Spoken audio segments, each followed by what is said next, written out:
Marami nga po mga idol na mga fans at analyst ang nagtaka matapos hindi paglaruin at bangkuin ni Coach Steve Kerr si Jonathan Kuminga kanina laban sa Clippers. Makakatulong daw sana ito sa kanilang rebounding, depensa at maging sa scoring kung sakaling pinaglaro nila.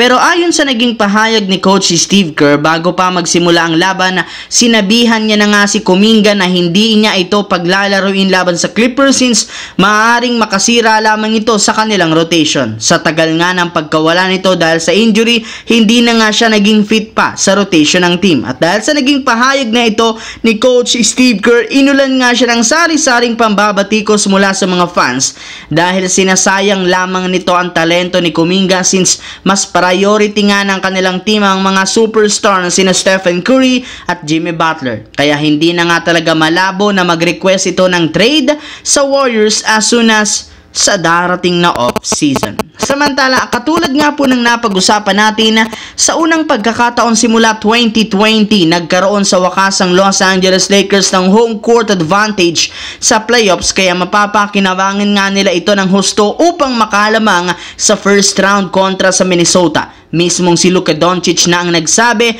na ito ang unang beses na magkakaroon siya ng home court advantage sa kanyang buong karir. Kaya sisikapin nga nito na hindi sayangin. In fact, susubukan nga po nila ditong ipakita ang tunay na lakas ng bagong lineup na binuo ng team. Ang naging performance nga ng mga nagdaang linggo, pawang patikim lamang since mas magiging seryoso na nga sila. Ibinulgar nga ni Lebron, hindi pa rin talaga nawawala ang kanyang kagustuhan na magkampiyon muli at maibigay sa Lakers ang 18th banner nito sa NBA. Sa dami nga po ng pinagdaanan ng lugar ng Los Angeles, mas desidido nga po sila na umabot sa NBA Finals at makakuha ng bagong titulo para sa Los Angeles Lakers. Sa kabilang banda, kung meron mang isang team na itinuturing ngayon na pinakamalas, eto walang iba kundi ang Phoenix Suns dahil bukod sa hindi pagpasok sa playoffs at sa play-in, hindi rin naman sila maituturing ngayon bilang isang lottery team since ipinamigay na nga nila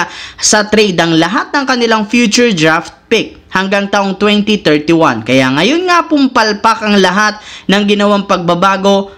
Oras na upang magbago rin sila ng direksyon o plano at isa sa gagawin dito ay ang tuluyang pagtanggal kay Bradley Beal. Ayon sa balita, nagkasundo na nga ang kampo ni Beal at ng front office ng Suns na iwiwave na nito ang no trade clause sa kanyang kontrata upang mas maging madali para sa team na i-trade siya. Simula nga po nang kunin nila ito sa Wizards, wala na nga pong magandang nangyari sa team since hindi nila kinakayang magsama-sama ni Kevin Durant at Devin Booker dahil sa mo parati ng injury at kawalan ng chemistry. Kaya upang makabawi ang Suns sa pagkakabaon nila, no choice ang team kundi i-trade na si Bradley Beal sa off-season. Anong masasabi nyo dito mga idol?